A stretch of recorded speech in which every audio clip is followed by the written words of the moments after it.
So, this is how master bakers shape buns. 1. Pumpkin-shaped buns.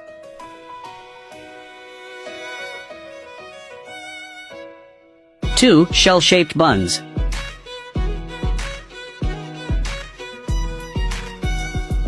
3. Yuanbao, ingot-shaped buns.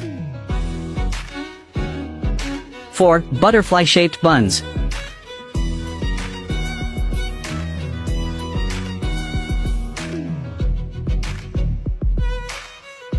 5. Heart-shaped buns.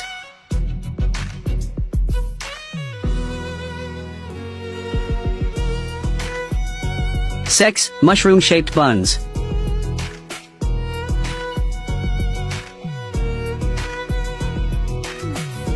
7. Corn-shaped buns.